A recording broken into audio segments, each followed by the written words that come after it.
అప్పుడు అభిషేక్ శర్మ, ఇప్పుడు రఘు శర్మ. నిన్న ఐపీఎల్లో తన ఫస్ట్ వికెట్ తీసిన తర్వాత ఇలా ఓ పేపర్ చూపించి సెలబ్రేట్ చేశాడు. ఇంతకీ ఆ పేపర్లో ఏముంది? రాధే రాధే, ఓ very painful 15 years by divine mercy of Gurudeva ended today. Thanks Mumbai Indians for giving me this opportunity. Ever grateful. జై శ్రీరామ్ అన్నాడన్నమాట. ఇంతకీ ఏంటా పెయిన్ఫుల్ స్టోరీ అండ్ ఎవరి Raghu Sharma? He's a 33 years old leg spinner from Punjab.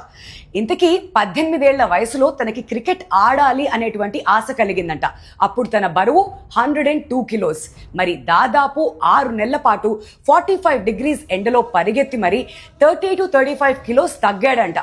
He's a trained fast bowler, but initially hamstring injury కారణం చేత leg స్పిన్నర్గా మారాడు. తన career బిగినింగ్లో షేన్ వాన్ వీడియోస్ చూస్తూ లెగ్ స్పిన్ ఎలా వేయాలో నేర్చుకున్నాడు.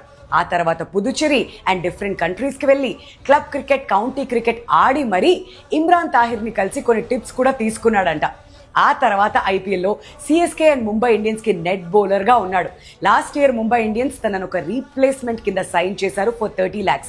మరి ఈ ఏడాది చేపాక్లో మొన్న సిఎస్కే గేమ్లో క్యాప్ ప్రెజెంటేషన్ కూడా చేశారు. మరి నిన్న ఎల్ఎస్జీ మీద జరిగినటువంటి మ్యాచ్లో ఒక వికెట్ తీశాడు. మిగతా బౌలర్స్ అందరికంటే కూడా ఎకనామికల్. మరి ఆ వికెట్ తీసిన తర్వాత ఈ సెలబ్రేషన్ వచ్చింది. రఘు శర్మకి లైఫ్లో రెండే తెలుసు, ఒకటి క్రికెట్, ఇంకొకటి భక్తి. అందుకనే వృందావన్లో ఉంటాడంట తను. సో మొత్తానికి రఘు శర్మ సెలబ్రేషన్ మీకు నచ్చిందా? అండ్ తన ఫ్యూచర్ ఎలా ఉండబోతుందని మీకు అనిపిస్తుంది? కింద కామెంట్స్లో మెన్షన్ చేయండి.